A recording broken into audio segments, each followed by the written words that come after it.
Hoy, naunsa man mo? Naunsa man mo? Ano na gan makaibangutanan ako kung sa ako masulti atong issue nga. Gitawag lag, sir. Nasuko, gipatindog tong waiter ug dugay kaayo. Ano ako man gyud inyong pangutanon? Nganong ako nga babae man ko?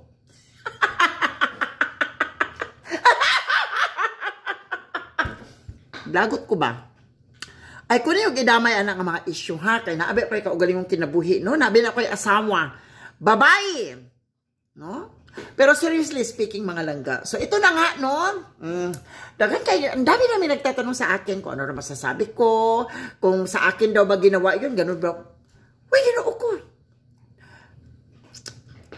Kahit anong pagbalibalik tarin mo ang mundong ibabaw, hanggat nandyan si Junjun nakalawit sa'yo, sir ka pa din. No? E pagkuan, hinilas-hilas. Kay ako, babae ba ko, no? Pero tawagon ko, sir, okay na yun ako. It's not an issue. No? Ano man ang estado natin sa ating buhay, dapat manatili tayong nakaapak sa lupa. No? Dapat nanatili tayong nakaapak sa lupa. Hindi yung maghinilas-hilas, bitaw ta. Nga, instead of us nga maluoy ang mga server, instead of us nga maawa ba? Awa ang tawag dyan. No? Respeto. Diba? Manong maghinilas-hilas man ta. Tapos maingon nga, bago nyo ako i-bash, tignan nyo muna kung ano yung na-achieve ko. So, wow. Nauwi ka, perfect ba? No, honestly, ligod ko, gilabutan ani, no? Pero, ang masasabi ko lang is, respect begets respect. No? Ako, high school graduate lang ang natapos ko, pero when it comes to that situation, palagi kong iniisip yung kapakanan ng tao. Kasi makatao kasi ako. Hindi kasi ako yung kahit na anong narating ko, kahit na anong naging estado ng buhay ko ngayon, I always love people. I always respect people.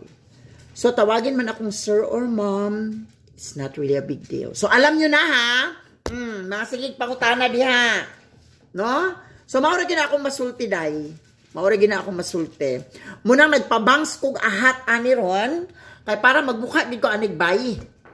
Kay ginoo ko maluoy na tas ko galingon na kay murag ang pills ra ba nga akong giinom, murag nag-allergy ra ba ko sa una ato, murag hindi talaga tumatalab yung pills sa akin, kaya kahit kasama ko ang aking asawa, ginoo ko maulaw ko minsan nga tawgon kog sir, but again I respect.